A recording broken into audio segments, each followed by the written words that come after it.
Hi friends, ಎಲ್ರಿಗೂ ನಮಸ್ತೆ. I hope ನೀವೆಲ್ಲರೂ ತುಂಬ ಚೆನ್ನಾಗಿದ್ದೀರಾ ಅಂತ ಭಾವಿಸ್ತಾ ಬನ್ನಿ ಇವತ್ತಿನ ಈ ಸೆಷನ್ನ ಸ್ಟಾರ್ಟ್ ಮಾಡೋಣ. ಇವತ್ತಿನ ಈ ಸೆಷನ್ನಲ್ಲಿ ತುಂಬ ಇಂಪಾರ್ಟೆಂಟ್ ಆಗಿರ್ತಕ್ಕಂಥ ಮಾಹಿತಿ ಏನಪ್ಪ ಅಂದರೆ, ನಮ್ಮೆಲ್ರಿಗೂ ಗೊತ್ತೇ ಇದೆ. CAR ಕಾಲ್ಫರ್ ಆಯಿತು. ಅದರಲ್ಲೂ ಏಜ್ ರಿಲ್ಯಾಕ್ಸ್ ಮಾಡಿಲ್ಲ, ಓಕೆ ಸಿವಿಲಲ್ಲಿ ಮಾಡ್ತಾರ ಅಂತ ಸಾಕಷ್ಟು ನಂಬಿಕೆ ಆಸ್ಪಿರೆಂಟ್ಸ್ನಲ್ಲಿ ಅಭ್ಯರ್ಥಿಗಳಲ್ಲಿ ಇತ್ತು. ಬಟ್ ಆ ನಂಬಿಕೆನೂ ಇವತ್ತು ಹೊರಟೋಗ್ಬಿಟ್ಟಿದೆ. ಯಾಕಂದರೆ ನೋಡಿ, ರಾತ್ರಿ PCದು ಸಿವಿಲ್ ಕಾಲ್ಫರ್ ಆಗಿದೆ. ಆದರೆ ಅದರಲ್ಲಿ ಏಜ್ನ ರಿಲ್ಯಾಕ್ಸ್ ಮಾಡಿಲ್ಲ. ಅರ್ಥ ಆಯ್ತಾ? ಇದರಿಂದ ಹಲವಾರು ಜನ ಅಭ್ಯರ್ಥಿಗಳ ನಿದ್ದೆ ಕೆಟ್ಟಿದೆ ಅಂದರೆ ತಪ್ಪು ಅನ್ನಲಾಗದು. ಅರ್ಥ ಆಯ್ತಾ? ಯಾಕಂದರೆ ಎಷ್ಟೋ ವರ್ಷಗಳಿಂದ ಅಭ್ಯರ್ಥಿಗಳು ಕನಸುಗಳನ್ನ ಕಟ್ಕೊಂಡು PC ಆಗಬೇಕು, KSB ಡಿಪಾರ್ಟ್ಮೆಂಟಲ್ಲಿ ಸೇರಬೇಕು ಅಂತ ಹಲವಾರು ದಿನಗಳಿಂದ, ಹಲವಾರು ವರ್ಷಗಳಿಂದನೇ ಅಂತ ಅನ್ಬೋದು. ಪಾಪ ಶ್ರಮನ ಪಟ್ಟಿದ್ದಾರೆ. ಅವ್ರಿಗೆಲ್ರಿಗೂ ಒಂದು ಅತ್ಯಂತ ಸ್ಯಾಡ್ ನ್ಯೂಸ್ ಅಂತ ಹೇಳಬೇಕು. ಅರ್ಥ ಆಯ್ತಾ? ನಾನು ಒಂದು ಮಾತು ಹೇಳ್ತೀನಿ ನೋಡಿ, ಜೀವನ ಅನ್ನೋದು ತುಂಬಾ ಒಂದು ಕ್ಲಿಷ್ಟಕರವಾಗಿರ್ತಕ್ಕಂತಹದ್ದು. ಅಷ್ಟೊಂದು ಸುಲಭ ಅಲ್ಲ, ಮತ್ತು ನಾವು ಅಂದ್ಕೊಂಡಿರೋ ಅಷ್ಟು ಟಫ್ ಕೂಡ ಅಲ್ಲ. ಜೀವನವನ್ನು ನಾವು ಅಪ್ ಆ್ಯಂಡ್ ಡೌನ್ಸ್ ಬರೋದು ಜೀವನದಲ್ಲಿ ಸರ್ವೇ ಸಾಮಾನ್ಯ. ಇಲ್ಲ ಅಂದರೆ ಜೀವನ ಅಂತ ಅನ್ನಿಸ್ಕೊಳ್ಳೋದೇ ಇಲ್ಲ.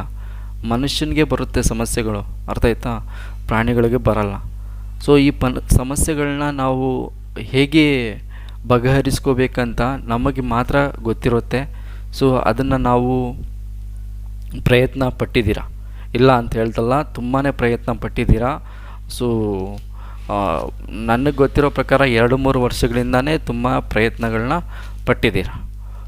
ಅದಕ್ಕೋಸ್ಕರ ಇವಾಗ ಏನಪ್ಪ ಅಂತ ಹೇಳ್ಬೋದಂದರೆ, ನೋಡಿ, ನಾನು ನೆನ್ನೆನೇ ಹೇಳಿದೆ, ಒಂದು ಡೋರ್ ಕ್ಲೋಸ್ ಆದರೆ ಇನ್ನೊಂದು ಡೋರು ದೇವರು ಆಟೋಮೆಟಿಕ್ಕಾಗಿ ತೆರೆದಿರ್ತಾನೆ. ನೀವು ಯಾವುದೇ ಕಾರಣಕ್ಕೂ ನೊಂದ್ಕೊಳ್ಳೋದು ಬೇಡ, ಪಶ್ಚಾತ್ತಾಪ ಪಡೋದು ಬೇಡ. ಅಫ್ಕೋರ್ಸ್ ಹರ್ಟ್ ಆಗಿದೆ, ನಾನು ಅದನ್ನು ಫೀಲ್ ಮಾಡ್ತೀನಿ, ನಿಮ್ಮ ದುಃಖವನ್ನು. ಬಟ್ ಹಾಗಂತ ಹೇಳಿಬಿಟ್ಟು ಎಲ್ಲ ಮುಗ್ದೋಯ್ತು, ನಮ್ಮ ಜೀವನದಲ್ಲಿ ಇನ್ನೇನು ಇಲ್ಲ ಅಂತ ಕೂತ್ಕೊಳ್ಳೋದು ತುಂಬ ದೊಡ್ಡ ಒಂದು ಮೂರ್ಖತನ. ಅರ್ಥ ಆಯ್ತಾ? ಫ್ರೆಂಡ್ಸ್, ಇವಾಗ ನಾವು ಇದಕ್ಕೆ ಏನು ಸೊಲ್ಯೂಷನ್ ಏನು ಹುಡುಕ್ಬೋದು? ಹಾಗಾದರೆ PC ಏಜ್ ರಿಲ್ಯಾಕ್ಸ್ ಮಾಡ್ಸೋಕ್ಕೆ ನಾವು ಏನೆಲ್ಲ ಪ್ರಯತ್ನಗಳು ಪಡಬೇಕಾಗಿತ್ತೋ ಎಲ್ಲ ಪಟ್ಟಿದ್ದೀವಿ ಅಲ್ವಾ? ಫೈನಲ್ಲು ಇನ್ನೊಂದು ಏನಪ್ಪ ಮಾಡಬಹುದು, ಇದನ್ನು ಮಾಡಿದ್ರೆ ಮೇ ಬಿ ಆಗಬಹುದು ಅನ್ನೋ ಆಸೆ. ಹಾಗಾದರೆ ಅದು ಏನಪ್ಪ ಅಂದರೆ ನೋಡಿ, PC ಏಜ್ ರಿಲ್ಯಾಕ್ಸೇಷನ್ಗೆ ಕೂರಿರ್ತಕ್ಕಂಥ ಆಸ್ಪಿರೆಂಟ್ಸು ಯಾರೆಲ್ಲ ಇದ್ದೀರಾ ಅಲ್ವಾ, ಅವರೆಲ್ಲರೂ ಸೇರಿ ಒಂದು ಕಡೆ ಒಗ್ಗಟ್ಟಾಗಬೇಕು. ಲೈಕ್ 1,000 ಜನ, 2,000 ಜನ ಒಗ್ಗಟ್ಟಾಗಿಬಿಟ್ಟು, ಅರ್ಥ ಆಯ್ತಾ? CM ಹತ್ರ ಹೋಗಿಬಿಟ್ಟು CM ಪರ್ಮಿಷನ್ ತೊಗೊಂಡು ಭೇಟಿ ಆಗಬೇಕು. ಸಮಸ್ಯೆಗಳನ್ನ ಒಂದಿಬ್ಬರು ಲೀಡರ್ಶಿಪ್ ತಗೊಂಡು ಸಮಸ್ಯೆಗಳನ್ನ ಹೇಳಬೇಕು ಹೋಗ್ಬಿಟ್ಟು. ಈ ರೀತಿ ಮಾಡಿದ್ರೆ ಏನಾದರೂ ಒಂದು ಪರಿಹಾರ ಸಿಗಬಹುದು. ಫೈನಲ್ ಅಂದರೆ ಫೈನಲ್, ಇದಕ್ಕೆ ಮೀರಿ ಇನ್ನೇನು ಇಲ್ಲ ಅಂದರೆ CMನ ಭೇಟಿ ಆಗಲೇಬೇಕು ಫ್ರೆಂಡ್ಸ್. CMನ ಭೇಟಿಯಾಗಿ ಸಮಸ್ಯೆಗಳು ಈ ರೀತಿ ಇದೆ ಅಂತ ಪ್ರತಿಯೊಂದನ್ನು ಕ್ಲೀನಾಗಿ ವಿವರಿಸಬೇಕು. ಏಜ್ ಜಾಸ್ತಿ ಆಗಲಿಕ್ಕೆ ಕಾರಣ ಏನು ಅಂತ ಪ್ರತಿಯೊಂದನ್ನು ಕ್ಲೀನಾಗಿ ಅವ್ರ ಹತ್ರ ಹೇಳ್ಕೋಬೇಕು, ಅವ್ರ ಹತ್ರ ಮನವಿ ಮಾಡ್ಕೋಬೇಕು ಶಿಸ್ತಾಗಿ. ಈ ರೀತಿ ಮಾಡಿದ್ರೆ ಏನಾದರೂ ಒಂದು ಉಪಯೋಗ ಆಗಬಹುದು. ಜಸ್ಟ್ 20 ಜನ 30 ಜನ ಹೋಗಿ ಭೇಟಿ ಮಾಡಿದ್ರೆ ಆಗಲ್ಲ. ಅಟ್ಲೀಸ್ಟ್ 1,000ರಿಂದ 2,000 ಜನ ಆಸ್ಪಿರೆಂಟ್ಸು ಸೇರಿ ಫೈನಲ್ ಡಿಸಿಷನ್ ತಗೊಂಡು ಫೈನಲ್ ಪ್ರಯತ್ನ ಅಂದ್ಕೊಂಡು CMನ ಹೋಗಿ ಭೇಟಿ ಮಾಡಿ ಈ ರೀತಿ ಸಮಸ್ಯೆಗಳನ್ನ ಹೇಳ್ಕೊಳ್ಳೋದ್ರಲ್ಲಿ ಒಂದು ಅರ್ಥ ಇದೆ. ಮೇ ಬಿ ನಿಮ್ಮ ಸೊಲ್ಯೂಷನ್ ಸಿಗುತ್ತೆ ಅನ್ನೋ ಭರವಸೆಯಿಂದ ನಾವು ಕಾದು ನೋಡ್ತಾ ಇದ್ದೀವಿ. ಅರ್ಥ ಆಯ್ತಾ? ಇನ್ನೊಂದೇನಪ್ಪ ಅಂದರೆ, ನಾನು ಹೇಳ್ದೆ ಅಲ್ಲ ನೋಡಿ, PC ಆಗಲಿಲ್ಲ ಅಂದರೆ ಏನಂತೆ, PSI ಆಗ್ಬೋದಲ್ವಾ? KS ಎಕ್ಸಾಮ್ ಪಾಸ್ ಮಾಡಿಬಿಟ್ಟು DYSP ಆಗ್ಬೋದಲ್ವಾ? UPSC ಎಕ್ಸಾಮ್ ಕ್ಲಿಯರ್ ಮಾಡಿಬಿಟ್ಟು IPS ಆಗ್ಬೋದಲ್ಲ? ಆ ರೀತಿ ನಾವು ಥಿಂಕ್ ಮಾಡಬೇಕು. ನಮ್ಮ ಗುರಿಗಳು, ನಮ್ಮ ಯೋಚನೆಗಳು ದೊಡ್ಡದಾಗಿ ಇರಬೇಕು. ಅರ್ಥ ಆಯ್ತಾ? ಆವಾಗ ಮಾತ್ರ ನಾವೇನಾದರೂ ಒಂದು ಅಚೀವ್ ಮಾಡ್ಕೊಳ್ಳಲಿಕ್ಕೆ ಸಾಧ್ಯ ಆಗುತ್ತೆ. ನಾನು ನಿಮ್ಮ ಈ ಫೀಲ್ನ ಅನುಭವಿಸ್ತಾ ಇದ್ದೀನಿ. ಪಾಪ ಆಸ್ಪಿರೆಂಟ್ಸು ರಾತ್ರಿ 12 ಗಂಟೆ 1 ಗಂಟೆವರೆಗೂ ಫೋನ್ಗಳಲ್ಲಿ ನಾನು ಮಾತಾಡಿದ್ದೀನಿ. ಸೊ ಏನು ಮಾಡೋಕ್ಕಾಗುತ್ತೆ ಫ್ರೆಂಡ್ಸ್, ಲೈಫ್ ಅನ್ನೋದೇ ನಾನು ಹೇಳ್ದೆ ಅಲ್ಲ, ಅಪ್ ಆ್ಯಂಡ್ ಡೌನ್ಸ್ ಬರ್ತಾನೆ ಇರುತ್ತೆ. ಸೊ ನಾವು ಅದನ್ನೆಲ್ಲ ಫೇಸ್ ಮಾಡಬೇಕಾಗುತ್ತೆ. ಅದನ್ನೆಲ್ಲ ಫೇಸ್ ಮಾಡಿಬಿಟ್ಟು ಸೊ ನಾವು ಮುಂದೆ ಹೆಜ್ಜೆ ಹಾಕೋದೇ ಜೀವನ.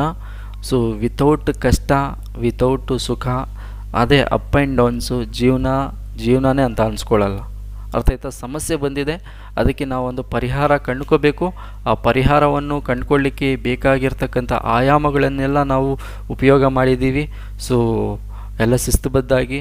ಬಟ್ ಇನ್ನೊಂದು ಈ ಫೈನಲ್ ಅಂತಲೇ ಹೇಳ್ಬೋದು, ಸಿ ಎಮ್ನ ನೀವು ಭೇಟಿ ಮಾಡಿದ್ರೆ ಒಳ್ಳೆಯದು. ಇದು ನನ್ನ ಸಜೆಷನ್ನು. ಸೊ ಶಿಸ್ತಾಗಿ ಹೋಗ್ಬಿಟ್ಟು ಭೇಟಿ ಮಾಡಿ, ಅರ್ಥ ಆಯ್ತಾ? ಅವ್ರಲ್ಲಿ ಮನವಿ ಮಾಡಿ, ರಿಕ್ವೆಸ್ಟ್ ಮಾಡ್ಕೊಳ್ಳಿ, ಈ ರೀತಿ ಇದೆ ಸರ್ ಅಂತ ಹೇಳಿ. ಅರ್ಥ ಮಾಡ್ಕೊತಾರೆ, ಅವರು ಅರ್ಥ ಮಾಡ್ಕೊತಾರ ಅಂತ ನಾವು ಭಾವಿಸ್ತಾ ಇದ್ದೀವಿ. ಸೊ ನಿಮ್ಮೆಲ್ರಿಗೂ ಜಯ ಸಿಗಲಿ.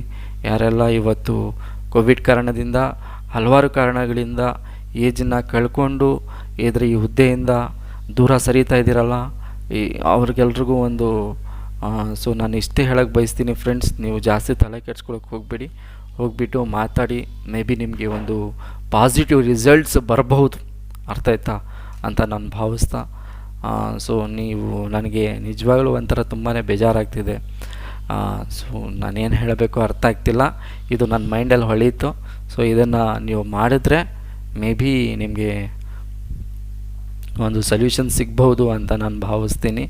ಸೊ ತುಂಬಾ ಬೇಜಾರಾಗ್ತಾಯಿದೆ ನೋವಿಗೆ. ಏನು ಮಾಡ್ತೀರಾ ಹೇಳಿ, ಜೀವನ ಅನ್ನೋದೇ ಹೀಗಿರುತ್ತೆ, ಅರ್ಥ ಆಯ್ತಾ? ಸೊ ಅಪ್ ಆ್ಯಂಡ್ ಡೌನ್ಸ್ ನಮಗೆ ಗೊತ್ತಿಲ್ಲದೆ ಇರ್ತಕ್ಕಂಥದ್ದೇ ಜಾಸ್ತಿ ನಡೆಯೋದು ಜೀವನದಲ್ಲಿ. ಎಕ್ಸ್ಪೆಕ್ಟೆಡ್ ಥಿಂಗ್ಸು ತುಂಬ ಕಡಿಮೆ ನಡೆಯೋದು. ಜೀವನ ಅಂದ್ರೇ ಅನ್ಎಕ್ಸ್ಪೆಕ್ಟೆಡ್. ಯಾವಾಗ ಏನಾಗುತ್ತೆ ಯಾರಿಗೂ ಗೊತ್ತಿಲ್ಲ, ಅರ್ಥ ಆಯ್ತಾ? ಸೊ ತುಂಬಾ ಬೇಜಾರಾಗ್ತಾಯಿದೆ. ನಾನು ಏನು ಹೇಳಬೇಕು ಏನು ನನಗಂತೂ ಅರ್ಥ ಆಗ್ತಾಯಿಲ್ಲ. ನನಗೆ ಹೊಳೆದಿದ್ದು ನಿಮ್ಗೆ ಹೇಳಿದ್ದೀನಿ. ಸೊ ದಯವಿಟ್ಟು ಒಬ್ಬರು ಇಬ್ಬರು 10 15 20 ಜನ ಹೋಗಬೇಡಿ. ಎಲ್ಲ ನೀವು ಯೂನಿಟಿನ ಪ್ರದರ್ಶನ ಮಾಡಿ, ಅರ್ಥ ಆಯ್ತಾ? ಶಿಸ್ತಾಗಿ, ಡಿಸಿಪ್ಲಿನಾಗಿ, ಸೊ ಯಾವುದೇ ವಸ್ತುಗಳಿಗೆ ಹಾರ್ಮ್ ಮಾಡದೆ, ಹಾನಿಯನ್ನುಂಟು ಮಾಡದೆ ಸಿ ಎಮ್ ಸರ್ ಹತ್ರ ಹೋಗಿಬಿಟ್ಟು ಮಾತಾಡಿ. ಸೊ ಅವರು ನಿಮಗೆ ಒಂದು ಪಾಸಿಟಿವ್ ಫೀಡ್ಬ್ಯಾಕ್ ಕೊಡಬಹುದು ಅಂತ ನಾನು ಭಾವಿಸ್ತಾ ಇದ್ದೀನಿ ಫ್ರೆಂಡ್ಸ್. ನನಗೆ ಇದಕ್ಕೂ ಜಾಸ್ತಿ ಪಾಪ ನೀವೆಲ್ಲ ತುಂಬಾ ನಿಮ್ಮ ಕಷ್ಟ ನೋಡ್ತಿದ್ರೆ ನಿಜವಾಗ್ಲೂ ಇದು ನನಗೆ ಆಗ್ತಿದೆಯೇನೋ ಅನ್ನೋ ಥರ ನನಗೆ ಫೀಲ್ ಆಗ್ತಿದೆ. ಬಟ್ ಸ್ಟಿಲ್ ಏನು ಮಾಡೋಕ್ಕಾಗುತ್ತೆ ಫ್ರೆಂಡ್ಸ್, ಅಲ್ವಾ? ನಮ್ಮ ಕೈಯಲ್ಲಿ ಆದಷ್ಟು ನಾವು ಮಾರಬೇಕು. ನಮ್ಮ ಕೈನ ಮಿತಿ ಮೀರಿ ಹೋಗಿದೆ ಅಂದರೆ ಅದನ್ನು ಬಿಟ್ಟು ಬೇರೆ ದಾರಿನ ಹುಡುಕಬೇಕಾಗುತ್ತೆ. ಸೊ ಜಾಬು ಓಕೆ, ಎಲ್ರಿಗೂ ತುಂಬ ಇಂಪಾರ್ಟೆಂಟ್ ಆಗಿರ್ತಕ್ಕಂಥದ್ದೇ.